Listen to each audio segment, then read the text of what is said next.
नमस्कार। कोरोना से जुड़े इस खास शो अफवाह बनाम हकीकत में आपका स्वागत है। इस शो के जरिए हम कोरोना महामारी और वैक्सीन से जुड़ी नई नई जानकारियां आप तक पहुंचाते हैं। हम देश और विदेश के जाने माने एक्सपर्ट्स को बुलाते हैं जो बिल्कुल सटीक जानकारी आपको दें। आपके सवालों के जवाब भी देंगे हमारे एक्सपर्ट, तो बने रहिए हमारे साथ। मैं हूं अदिति राजपूत। तो सबसे पहले रुक कर रहे हमारी टॉप स्टोरीज का, और ये एक अच्छी खबर नहीं है क्योंकि हमारा देश जो है उसमें लगातार अब कोरोना के मामले एक बार फिर तेजी पकड़ते जा रहे हैं और अब हम दुनिया में चौथे स्थान पर आ गए हैं जिनमें सबसे ज्यादा मामले हैं। उनमें आपको एक ग्राफिक्स के जरिए दिखाने की कोशिश करते हैं। टॉप 7 कंट्रीज वो कौन कौन से हैं।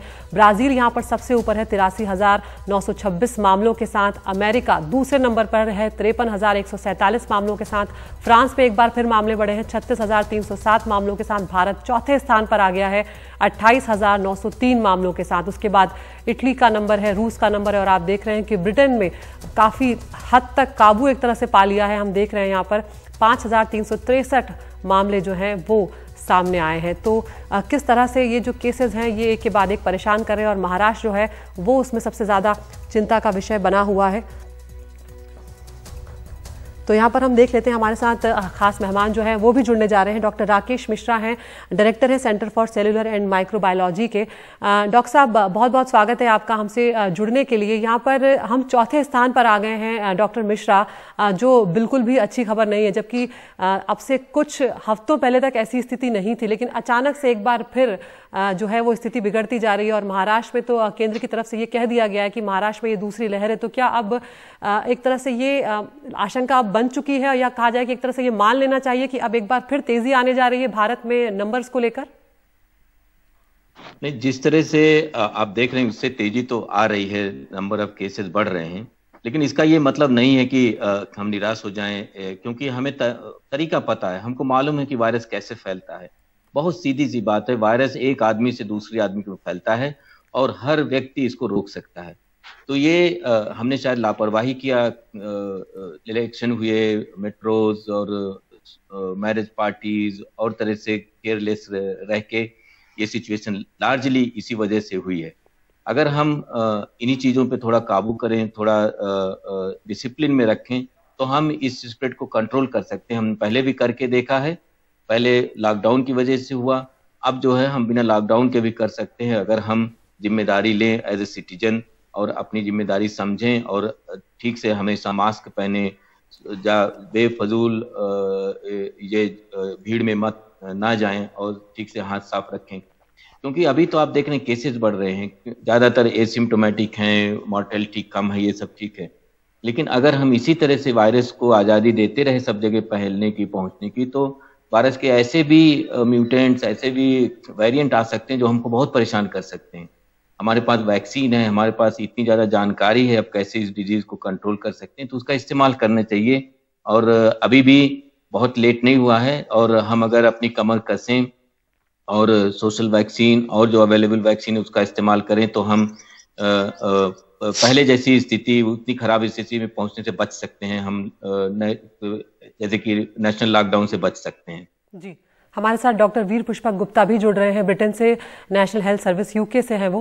डॉक्टर साहब बहुत बहुत स्वागत है आपका हमसे जुड़ने के लिए। यहाँ पर हम देख रहे हैं कि सबसे ज्यादा केसेस वाले जो 7 देश हैं उसमें यूके का नाम तो जरूर है, लेकिन सबसे आखिर में है, और 5,363 मामले हैं। यानी कि काफी हद तक आप लोगों ने जो जनवरी में जिस तरह के हालात पैदा हुए थे, जो बिल्कुल बेकाबू हो गए थे, उससे आप लोगों ने काफी हद तक एक तरह से काबू पा लिया है। क्या वजह देख रहे हैं आप?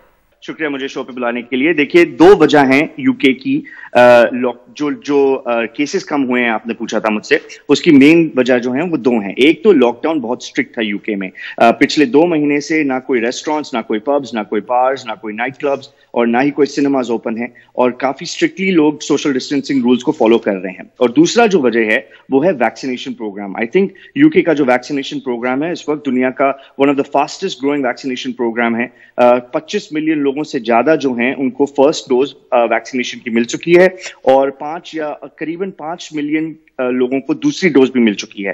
तो ये जो वैक्सीनेशन प्रोग्राम है इसने स्पेशली हमने देखा है कि कुछ दिनों में जो केसेस हैं वो काफी जल्दी कम हुए हैं यूके में। सो लॉकडाउन, वैक्सीनेशन, लोग सोशल डिस्टेंसिंग फॉलो कर रहे हैं, लोग रूल्स फॉलो कर रहे हैं, और एक बहुत क्लियर पाथ दिया है गवर्नमेंट ने कि स्टेप बाय स्टेप ये लॉकडाउन से हम कैसे निकलने वाले हैं। एंड होपफुली मई 17 के बाद हमें फिर से इस लॉकडाउन में नहीं जाना पड़ेगा। जी, आगे बढ़ते हैं। आप दोनों हमारे साथ बने हुए हैं। एस्ट्राजेनेका की जो वैक्सीन है कोविशील्ड, उसको लेकर डब्ल्यूएचओ के बाद अब यूरोपीय यूनियन की हेल्थ अथॉरिटी भी क्लीन चिट दे दी है। उसने भी, यूरोपियन मेडिसिन एजेंसी ने कहा है कि एस्ट्राजेनेका की वैक्सीन से ब्लड क्लॉट होने के कोई संकेत नहीं मिले हैं। यूरोपियन मेडिसिन एजेंसी के चीफ एमिर कुक ने कहा है कि वैक्सीन के खतरे बहुत ही कम हैं और फायदे बहुत ज्यादा हैं, और ये कोरोना से होने वाली मौत और हॉस्पिटलाइजेशन जैसे खतरे को टालने में बेहद कारगर है। इसलिए सभी देशों को ये वैक्सीनेशन जारी रखना चाहिए। तो डॉक्टर वीर पुष्पक गुप्ता, यहाँ पर आपसे हम ये भी समझना चाहेंगे कि ब्रिटेन में क्योंकि रोक नहीं लगी और वहां पर भी कोई मामला नहीं आया है इसको लेकर, लेकिन लगातार एक जो मन में डर है वो अब आ गया है क्योंकि 12 से ज्यादा देशों ने इस पर रोक लगा दी है। तो ब्रिटेन में किस तरह से आप देख रहे हैं, किस तरह का लोगों के अंदर रिएक्शन आ रहा है इस खबर को देखने के बाद, वैक्सीन पर बैन के बाद? जी देखिए, जायज है कि लोग जब टीवी पे देख रहे हैं, बीबीसी और सीएनएन, कल सारे दिन सारी न्यूज चैनल्स, एनडीटीवी भी ये इसी बारे में बात कर रही थी कि ये जो एस्ट्राजेनेका की वैक्सीन है इसके कुछ साइड इफेक्ट्स सामने आए हैं। मैं उसको थोड़ा सा क्लियर करना चाहता हूं। देखिए, सबसे पहले तो किन केसेस की बात की जा रही है। नॉर्वे में और डेनमार्क में और आयरलैंड में कुछ आइसोलेटेड केसेस हुए हैं जिसमें यंगर पॉपुलेशन में ब्लड क्लॉट्स देखे गए या ब्लड की इश्यूज देखे गए after administration of the vaccine. और ये कुछ मतलब जहां अगर नंबर्स देखे जाएं तो ये 4 या 5 से ज्यादा नहीं है इन सब देशों को की केसेस को मिलाकर। नाउ हमने फिर जो यूरोपियन एजेंसी है, मेडिकल एजेंसी और डब्ल्यूएचओ, और मैंने खुद बैठ के थोड़ा सा डाटा देखा और उसमें देखा कि जो डाटा है वो क्या दिखाता है। देखिए, जनरल पॉपुलेशन में ब्लड क्लॉट का जो रिस्क है वो है 1 in 1000, यानी कि 1 में से 1000 लोगों में से एक आदमी को ब्लड क्लॉट का रिस्क हो सकता है जनरल पॉपुलेशन में। लेकिन जो एस्ट्राजेनेका ने फिगर्स दिखाए हैं उसमें यह दिखाया गया है कि 17 मिलियन डोजेज में सिर्फ 40 लोगों को ब्लड क्लॉट्स हुए, सिर्फ 40 लोगों को। तो अगर आप उसका रेशियो निकालें तो आपको देखेगा कि 0.01% जो है आपकी रिस्क है जनरल पॉपुलेशन में, और 0.0002% जो है आपकी रिस्क है वैक्सीन के बाद। और इसमें मैं एक और चीज ये बोलना चाहूंगा कि जो कोरोना वायरस के बाद आपके पास जो रिस्क आ जाता है ब्लड क्लॉट्स का, वो कई ज्यादा है than getting the vaccine, because corona virus has now become a thromboembolic disease, यानी कि उसमें कार्डियोवैस्कुलर और थ्रोम्बोएम्बोलिक रिस्क जो है कोविड पेशेंट्स में बढ़ जाता है। तो मेरे ख्याल से वैक्सीन अभी भी सेफ हैं, अभी भी लगानी चाहिए, और उसमें जो रिस्क हैं वो कम है, बेनिफिट्स ज्यादा है। जी, डॉक्टर मिश्रा, आप क्या कहना चाहेंगे, क्योंकि अभी हमारे यहाँ भी ऐसा कोई मामला सामने नहीं आया है और साइंटिफिक एविडेंस का वेट करेंगी जो हमारी रेगुलेटरी बॉडीज है वो भी। अभी जो डेटा अभी आपने सुना डॉक्टर साहब से, 40 लोग 17 मिलियन में, मतलब एक तरह से अगर आप देखिए तो प्रोटेक्शन दे रही है क्लॉट के लिए, उसको बढ़ा नहीं रही। नहीं, साइंटिफिकली आप देखिए तो ये एकदम बेवजह अफवाह फैलाए, अफवाह हम नहीं कहेंगे कि जो डर फैलाया हुआ है इसकी वजह से। ऑलरेडी हम एक ऐसी सिचुएशन में जब हालांकि केसेस अभी थोड़ा बढ़ रहे, लेकिन हम पैंडेमिक में अच्छी सिचुएशन में है। आज रेट्स कम हुए हैं, अभी रिसेंटली 1-2 वीक को छोड़ के हमारे पास वैक्सीन आ गई है। अगर हर चीज का अच्छी तरह से इस्तेमाल करें तो हम इससे बच सकते हैं, अब पैंडेमिक से निकल सकते हैं। लेकिन इस तरह की ऑलरेडी वैक्सीन के लिए कुछ लोगों के अंदर कुछ शंकाएं रहती हैं, इसमें ऐसी चीज जोड़ देने से नुकसान होता है। इसके पीछे कोई साइंटिफिक बेसिस नहीं है। ये वैक्सीन कब तक, कितने साल तक, कितने महीने तक हमको प्रोटेक्शन देगी, इसके बारे में हम डिबेट कर सकते हैं। इसके लॉन्ग टर्म इफेक्ट क्या है, इसको हम डिबेट कर सकते हैं। लेकिन ये वैक्सीन सेफ है, इसके बारे में कोई डिबेट नहीं है। रेगुलेटरी बॉडीज ने इसका अप्रूवल, जो इमरजेंसी अप्रूवल दिया, इस बात को पक्का करके ही दिया है कि ये वैक्सीन सेफ है। वो एनिमल्स में फेज 1, फेज 2, फेज 3, मतलब इसकी सेफ्टी पे कोई डाउट नहीं है। इसलिए हमको इससे डरना नहीं चाहिए और प्रोएक्टिवली हमको सपोर्ट करना चाहिए वैक्सीन के प्रोसेस को, जिससे कि लोग ज्यादा से ज्यादा सामने आए और लगाएं। और यही नहीं, हम अगर वैक्सीन एक आदमी नहीं लगवाता है तो वो दूसरे के लिए भी रिस्क पैदा कर रहा है। इसलिए एक तरह से हमारी सोशल रिस्पॉन्सिबिलिटी है कि जो अवेलेबल वैक्सीन है हम उसको लें। सारे वैक्सीन जो हैं वो सेफ हैं। और जी, ये बहुत महत्वपूर्ण बात डॉक्टर मिश्रा आपने बोली है कि वैक्सीन का असर कब तक रहेगा इस बात पर डिबेट हो सकती है, लेकिन वैक्सीन सेफ है इस पर कोई डिबेट नहीं है, क्योंकि तमाम वैज्ञानिक जो हैं इस पर काम कर चुके हैं और उसके बाद तमाम ट्रायल्स के बाद ही ये लाई गई है। डॉक्टर मिश्रा, यहाँ पर आपसे एक और बात मैं भारत के संदर्भ में जानना चाहूंगी कि हमारे साथ डॉक्टर वीर गुप्ता बैठे हुए हैं और वो बता रहे हैं कि कितनी बड़ी तादाद में वहां पर लोगों को वैक्सीन लग चुका है, और अगर उससे तुलना की जाए हमारे देश में तो शायद वैक्सीनेशन थोड़ा धीमा भी चल रहा है। आपको लगता है कि अगर ज्यादा से ज्यादा थोड़ी अगर तेजी इस पे जल्दी लाई जाएगी तो शायद हम हर्ड इम्यूनिटी का कुछ स्तर तो पा सकेंगे? नहीं, वो बहुत जरूरी है। वैक्सीन के लिए ज्यादातर लोग और जल्दी से जल्दी लगाएं, ये बहुत जरूरी होता है। अगर इसी चीज को हम 1 साल तक डिले करेंगे तो वायरस अपने नए अवतार में आ सकता है। इसीलिए वो इसके पहले कि वायरस कुछ करे हमको एक्शन लेना है, इसीलिए वैक्सीन को बहुत तेजी से लगाना है। अभी जो स्पीड है कंसिडरिंग कि इतने ज्यादा जो और सब कंस्ट्रेंट्स हैं वो ठीक है, लेकिन हम ऐसी सिचुएशन में आ गए हैं, सरकार ने भी प्राइवेट सेक्टर को अलाउ किया हुआ है।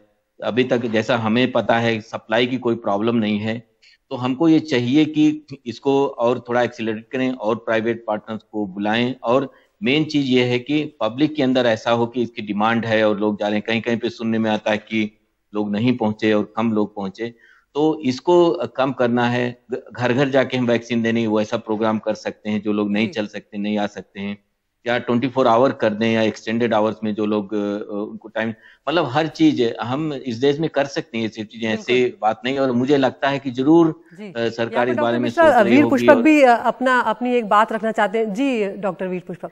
जी नहीं, सॉरी मैंने आपको इंटरप्ट किया डॉक्टर मिश्रा, लेकिन मैं यही कहना चाहता हूं जैसे डॉक्टर मिश्रा कह रहे हैं कि देखिए आप यूके में कितने लोगों को एस्ट्राजेनेका वैक्सीन लग चुकी है, इंडिया में कितने लोगों को लग चुकी है। हमारे पास कोई डाटा नहीं आया है इंडिया और यूके से कि ब्लड क्लॉट्स की इंक्रीज हुई है इन पॉपुलेशंस में। और यूरोपियन मेडिकल एजेंसी ने कल यही कहा जो डॉक्टर मिश्रा कह रहे हैं कि जिन कंट्रीज ने इस वैक्सीन को अभी बैन किया है, जैसे जर्मनी, फ्रांस, इटली और आयरलैंड, उन कंट्रीज में केसेस जो हैं वो बढ़ते जा रहे हैं और वो आगे बढ़ते रहेंगे अगर वैक्सीन को अप्रूव ना किया जाए। तो वैक्सीनेशन बहुत इंपॉर्टेंट ड्राइव है केसेस कम करने के लिए, और हम यूके में ये चीज देख चुके हैं और इसको हम जान चुके हैं अच्छी तरह से कि vaccination is the only way forward. बिल्कुल, बहुत शुक्रिया आप दोनों हमसे जुड़े और ये महत्वपूर्ण जानकारियां आपने साझा की। एक छोटे से ब्रेक के लिए यहाँ पर रुक रहे हैं, ब्रेक के उस पार जानेंगे आपके भेजे सवालों के जवाब।